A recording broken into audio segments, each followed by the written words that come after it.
গতকাল জাতীয় পার্টির কার্যালয়ে ভাঙচুর করা হয়েছে, অগ্নিসংযোগ করা হয়েছে এবং সেখানে গোস্বা করে সেনাবাহিনী আসেনি। পুলিশ চেষ্টা করেছে গণ অধিকার পরিষদের কর্মীদের প্রতিহত করে যতটুকু সম্ভব। এবং আজকে আরেকটু পরেই ডক্টর ইউনূসের সঙ্গে মিটিং এ বসবেন বিএনপি, জামাত, এনসিপি। সেখানে ডক্টর ইউনূস এই রাজনৈতিক দলগুলোর মনোভাব বোঝার চেষ্টা করবেন যে সেনাবাহিনী প্রশ্নে দলগুলোর অবস্থান কি, জাতীয় পার্টি প্রশ্নে দলগুলোর অবস্থান কি এবং নির্বাচন প্রশ্নে দলগুলোর অবস্থান কি। আমি মনে করি সবচেয়ে জটিল বিষয় হচ্ছে নির্বাচন প্রশ্নে দলগুলো কি ভাবছে। তো এই হলো গিয়ে মোটামুটি খবর। ভিপি নূর মোটামুটি সংখ্যামুক্ত, 7 দিন পরে রিলিজ করা হবে ডক্টর বলেছেন। এখন দর্শক, একটা কঠিন রাজনৈতিক গোলযোগের আবর্তে আমরা জড়িয়ে গিয়েছি।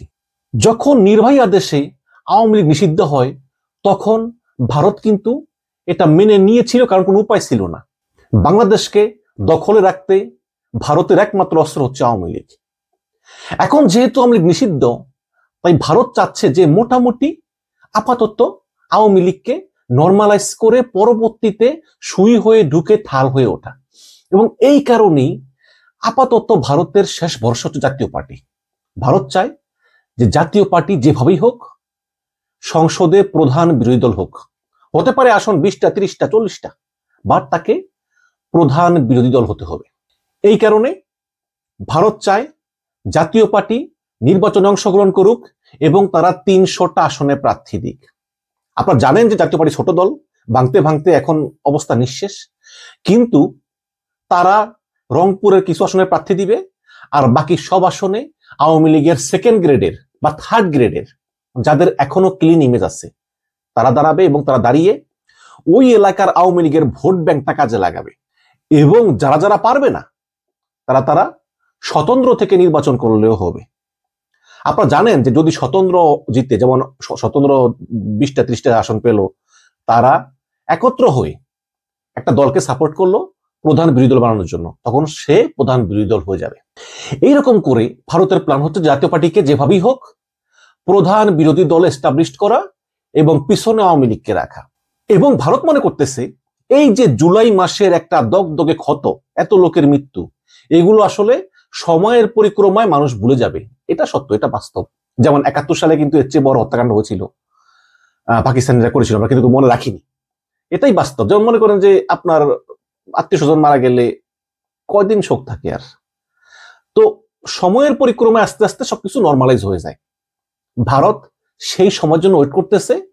আপাতত জাতীয় পার্টিকে দিয়ে অ্যাটলিস্ট প্রধান বিরোধী দল বানিয়ে সংসদের ভিতর একটা ভয়েস তৈরি করা, এটা হচ্ছে ভারতের প্রাথমিক লক্ষ্য এবং সেই লক্ষ্য পূরণে তারা কাজ করে যাচ্ছে।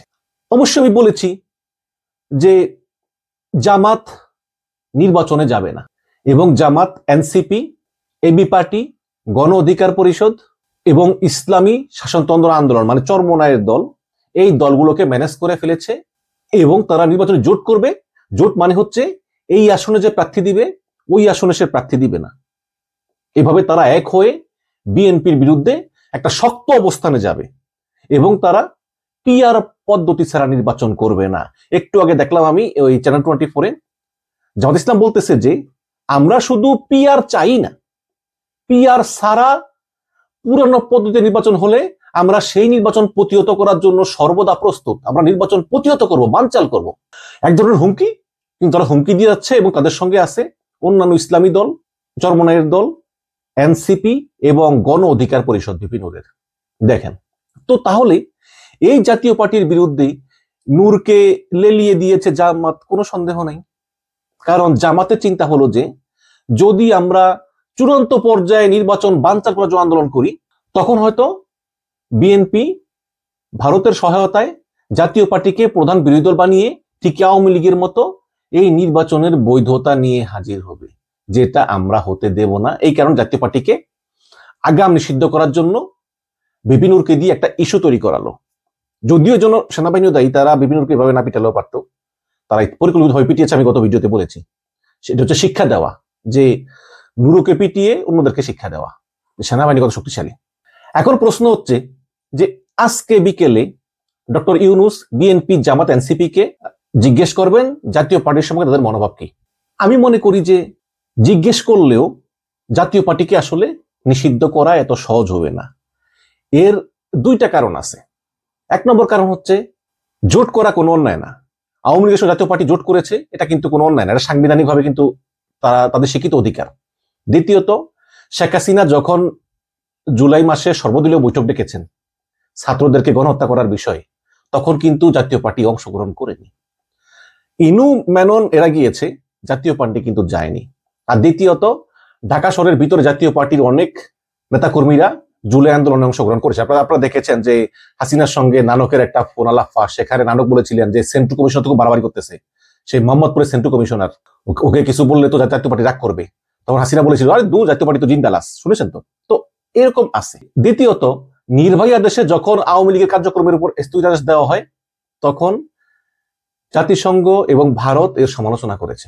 ভারত বাদে দিলাম, জাতিসংঘ সমালোচনা করছে। তারা বলেছে যে গণতান্ত্রিক অধিকার কেড়ে নেওয়া হচ্ছে। এখন তারপরে যদি আবার একটা ছোট দল জাতীয় পার্টি, যার ক্ষমতা আসার কোনো সম্ভাবনা নাই, তাকেও নিষিদ্ধ করা হয়, এটা বহির্বিশ্বের কাছে খুব একটা খারাপ বার্তা যাবে। এই কারণেই জাতীয় পার্টিকে আসলে নিষিদ্ধ করার কোনো ওয়ে নাই। এবং আরেকটা বিষয় অ্যাড করি, সেটা হচ্ছে যে নূর গিয়েছে জাতীয় পার্টির অফিসে মানববন্ধন করতে, বা জাতীয় পার্টি বলতেছে হামলা করতে। সেখানে সেনাবাহিনীর সঙ্গে ধাওয়া পাল্টা দেওয়া, সেনাবাহিনীর কিছু লোক অন্যায়ভাবে নূরকে মেরে আহত করেছে, হসপিটালে আছে। তারপরের দিন আবার জাতীয় পার্টির অফিসে আগুন দেওয়া হলো। এখন আইনি দৃষ্টিতে এখানে জাতীয় পার্টির অন্যায়টা কি? কোনো অন্যায় নাই। জাতীয় পার্টি ভিকটিম, নির্যাতনের শিকার।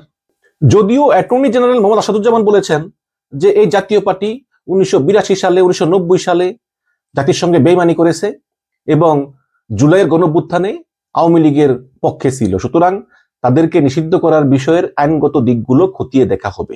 কিন্তু বিষয়টি এত সহজ হবে না বলেই আমার বিশ্বাস। এখন প্রশ্ন হচ্ছে, জাতীয় পার্টি বিষয়ে আজকে যখন প্রধান উপদেষ্টা 3টা দলকে জিজ্ঞেস করবে, তখন কার অবস্থান কি হবে? দেখুন, সবচেয়ে বেশি বেকায়দায় পড়বে বিএনপি।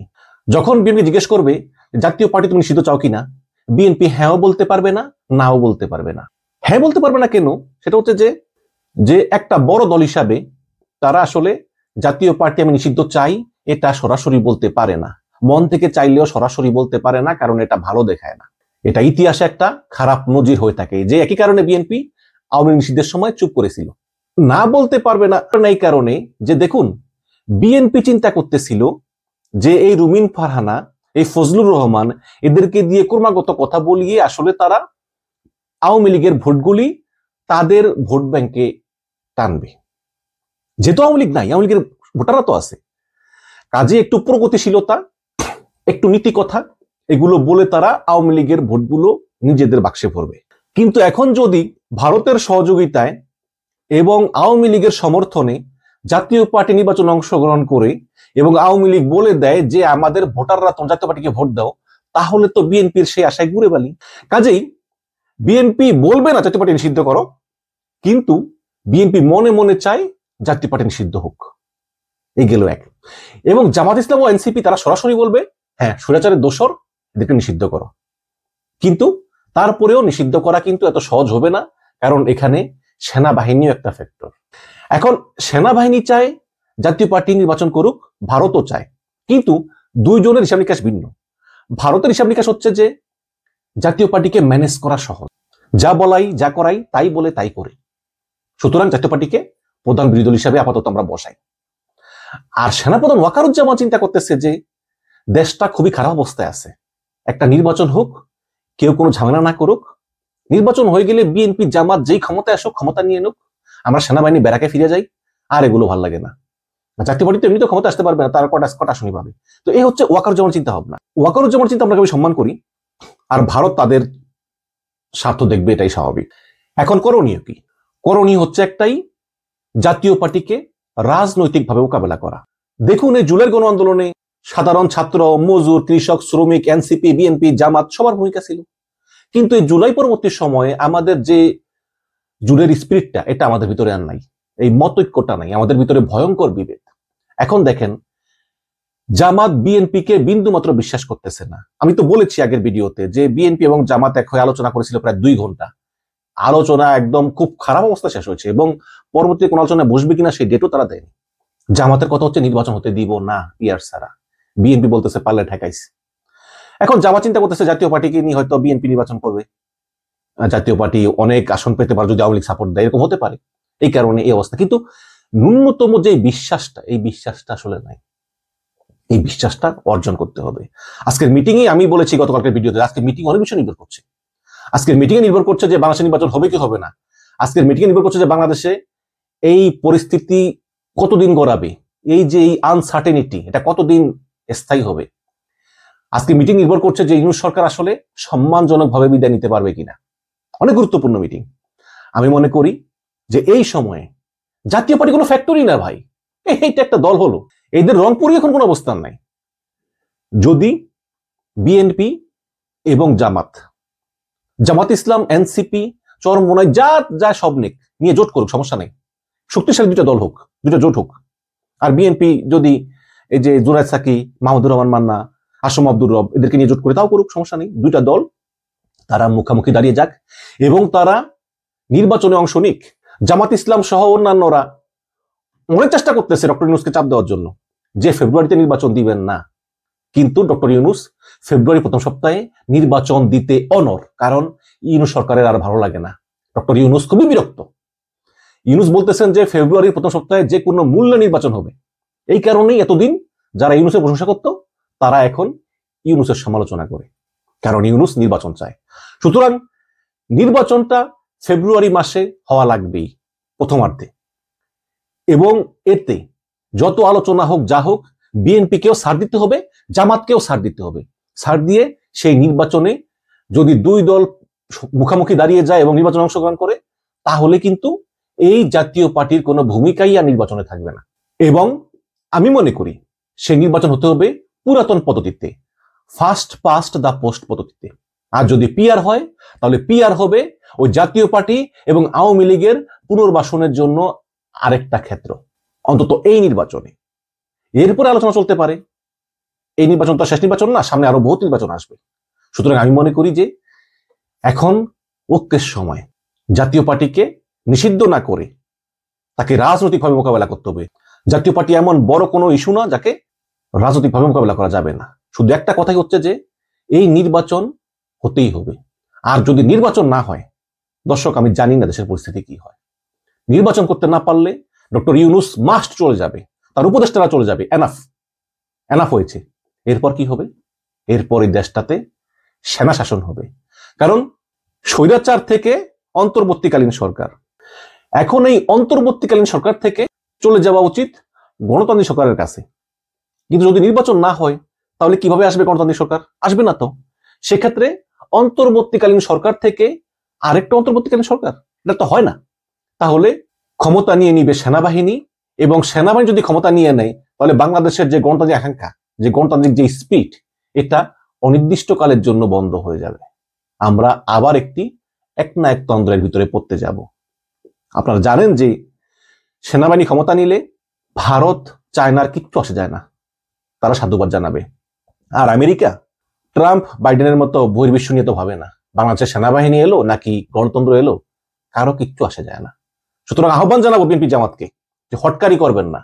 জামাতের এক নেতা বলতেছে যে পিআর না হলে নির্বাচন বানচাল করব, আমি তীব্র নিন্দা জানাই। At the end of the day আমরা চাই শান্তিপূর্ণ বাংলাদেশ। সেই শান্তিপূর্ণ বাংলাদেশের জন্য নির্বাচন ফেব্রুয়ারিতে হতেই হবে, এবং সেখানে বিএনপি জামাতের অংশ নিতেই হবে, এবং জাতীয় পার্টিকে রাজনৈতিকভাবে মোকাবেলা করতে হবে। এটাই হচ্ছে আমার শেষ কথা। ধন্যবাদ।